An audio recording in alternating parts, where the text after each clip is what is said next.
ஃபேமிலியில் ஒருத்தருக்கு சளி பிடிச்சா போதும் 1+ ஆஃபர் மாதிரி ஆடி ஆஃபரில் எல்லாத்தையுமே வந்து விசிட் பண்ணிட்டு போயிடும். இன்றைக்கி எல்லாருக்குமே சளி பிடிச்சங்காட்டி ஒரு செலவு ரசம் தாங்க செய்ய போகிறேன். 1½ ஸ்பூன் அளவுக்கு மிளகு, 1½ ஸ்பூன் அளவுக்கு வரமல்லி, 1½ ஸ்பூன் அளவுக்கு சீரகம், ஒரே ஒரு வரமிளகாய், இது எல்லாத்தையும் கொஞ்சமாக எண்ணெய் விட்டு வறுத்துருங்க. அது கூட கொஞ்சம் கருவேப்பிலை, ஒரு 10 போல் பூண்டு, சின்ன வெங்காயம் இருந்தால் ஒரு 10 போல் சேர்த்திக்கோங்க. நான் பல்லாரி வெங்காயம் தான் போட்டிருக்கேன், அதனால் வந்து ஒரே ஒரு பல்லாரி வெங்காயத்தை எடுத்திருக்கேன். இது கொஞ்சமாக மஞ்சத்தூள் போட்டு சூடானதுக்கப்புறம் மிக்ஸி ஜாரில் போட்டு அரைச்சிக்கலாம்.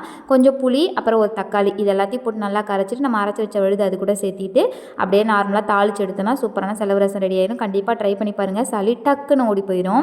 அப்புறம் ஈவினிங் போல் சூப் தான் செஞ்சுருந்தேன். காளானை நல்லா சாப் பண்ணி எடுத்துக்கலாம். இப்போ ஒரு பேனில் கொஞ்சமாக எண்ணெய் விட்டு சின்ன வெங்காயம், வெள்ளைப்பூண்டு, இஞ்சி இது எல்லாத்தையும் பொடிப்படியாக கட் பண்ணி வறுத்துட்டு நம்ம சாப் பண்ணி வச்ச காளானையும் சேர்த்தி காளானில் தண்ணி விட்டு வர ஸ்டேஜில் 1 spoon சீரகப்பொடி, 1 spoon மிளகுப்பொடி, 1 spoon garam masala போட்டு தேவையான அளவுக்கு தண்ணி ஊற்றி நல்லா கொதிக்கும் போது சோள மாவு இருக்கு இல்லையா, அதை வந்து கொஞ்சம் தண்ணியில் ஊற்றி கரைச்சி போட்டு கொதிக்க விட்டு இறக்குனா சூப்பரான காளான் சூப் வந்து ரெடி ஆயிடும். கண்டிப்பாக ட்ரை பண்ணுங்கள். நாளைக்கு பார்க்கலாம். பாய்.